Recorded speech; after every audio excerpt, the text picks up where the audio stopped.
Hello everyone, स्वागत है आपका अपने यूट्यूब चैनल आरजे क्लासेस के अंदर।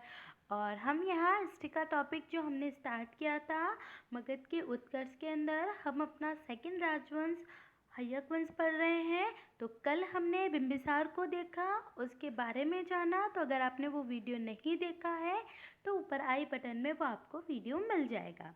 आज हम देखते हैं बिंबिसार के जो पुत्र हैं अजातशत्रु, उन्होंने बिंबिसार की हत्या की थी, इसीलिए इस वंश को हम पितृ हत्या वंश भी कहा जाता है।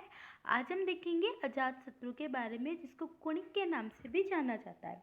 देखिए, बात करें अगर हम अजातशत्रु की, तो इसका जो समय था वो था 492 ईसा पूर्व से 460 ईसा पूर्व। याद रखिएगा, 492 ईसा पूर्व से 460 ईसा पूर्व इनका समय था। अगर हम बात करें अजातशत्रु की, तो देखिए अजातशत्रु का कौशल नरेश प्रसेनजीत से युद्ध हुआ। अब देखिए यहाँ पे एक शब्द आता है कौशल नरेश प्रसेनजीत।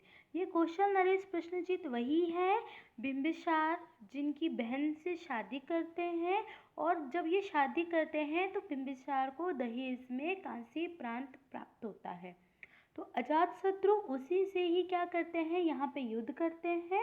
युद्ध करने पर क्या होता है, प्रसेनजीत यहाँ पे हार जाते हैं, और हारने के बाद दोनों में समझौता होता है, और यही प्रसेनजीत की पुत्री जो होती है वाजिरा, इसका विवाह अजातशत्रु के साथ कर दिया जाता है। याद रखिएगा, बस एक छोटी सी कहानी है।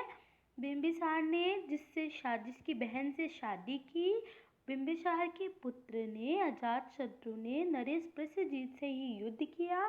जब उसको हरा देता है तो अपनी पुत्री जो कि वाजिरा है उसके साथ उसका विवाह कर देता है। अजातशत्रु का लिच्छियों से भी युद्ध हुआ। तो याद रखिएगा, दो जनों से अजातशत्रु का युद्ध हुआ है, एक नरेश प्रसेनजीत जिसकी हम यहाँ बात कर रहे हैं, दूसरी अगर हम बात करें तो लिच्छियों से भी इनके साथ युद्ध हुआ है, जो कि कूटनीतिज्ञ मंत्री वत्सराज की सहायता की और उसने लिच्छियों पर विजय प्राप्त की। कांसी और वैशाली दोनों मगध राज्य के अंग बन गए। देखिए, कांसी तो था ही, जब इन्होंने लिच्छियों से युद्ध किया तो वैशाली भी उनके अंदर मिल गई, तो अब ये मगध के अंग बन गए। अब देखिए, अजातशत्रु के समय मोस्ट बात क्या होती है जो पूछ ली जाती है, तो यहाँ मैंने आपको रेड में हाईलाइट करके दिया है कि अजातशत्रु के समय में ही प्रथम बौद्ध संगति का आयोजन किया गया, और अजातशत्रु की हत्या उदयन या उदयभद्र ने कर दी थी। याद रखिएगा, पूछा जा सकता है अजातशत्रु की हत्या किसने की, तो उदयन ने या उसके जो पुत्र था उदयनभद्र ने कर दी थी। बस इतना याद रखना है, अजातशत्रु के समय ही प्रथम बौद्ध संगति का आयोजन हुआ था। तो चलिए अब हम पढ़ते हैं हमारा नेक्स्ट, जो कि है उदयभद्र या उदयन। अब देखिए, बात करें अगर हम उदयभद्र की, इसके समय की, तो 460 से लेकर 444 ईसा पूर्व तक है। अब उदयन या जिसको हम उदयभद्र के नाम से जानते हैं, इसके अंदर क्या मिस्ट्री है इनकी, तो देखिए गंगा और सोन नदियों के संगम पर पाटलिपुत्र या कुसुम नगर की स्थापना की।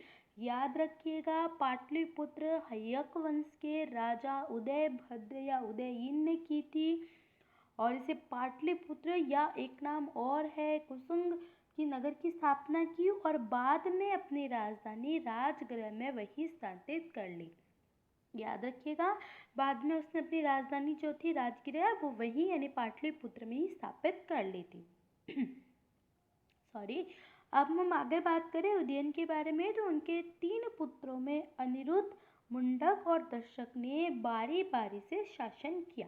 उदयन के समय में और कुछ ज़्यादा नहीं है, आपको बस ये मोस्ट याद रखना है, पाटलिपुत्र उदयन ने स्थापित किया था, और उसी के बाद वहीं पे राजगृह की राजधानी जो थी मगध की उसको स्थानांतरित कर लिया था। उदयन के 3 पुत्र थे, अनिरुद्ध, मुंडक और दशक। उन्होंने बारी बारी से शासन किया। पुराणों में दशक का नाम नाग दशक भी मिलता है। इन्हें हटाकर शिशुनाग नामक व्यक्ति ने एक नए राजवंश शिशुनाग वंश की स्थापना डाली। बस देखिए, उदयन का जो लास्ट पुत्र था जिसको दशक के नाम से जाना जाता है, दशक का नाम देखिए नाग दशक है भी मिलता है, और इन्हें काटकर शिशुनाग नामक व्यक्ति ने नए राजवंश शिशुनाग की स्थापना कर ली। तो आप याद रखिएगा कि मगध पे हमने पहला शासन अंग पढ़ा था बहुत अच्छे से, जिसके अंदर सिर्फ एक ब्रह्मदत्त के बारे में पढ़ा। फिर हमने हय्यक वंश पढ़ा, और हय्यक वंश के अंदर अगर हम बात करें तो हमने 3 राजाओं के बारे में पढ़ा। पहला बिंदुसार, दूसरे की बात करें तो हमने अभी पढ़ा अजातशत्रु, और फिर उदयन। अब इसके बाद आ जाता है शिशुनाग वंश, जो कि हम कल देखेंगे। तो आई होप कि आपको ये बहुत अच्छे क्लियर आउट हुए होंगे। तो आज के लिए इतना ही। अगर आप हमारे चैनल पे नए हैं तो प्लीज़ चैनल को सब्सक्राइब कीजिएगा, लाइक कीजिएगा, शेयर कीजिएगा। Thank you.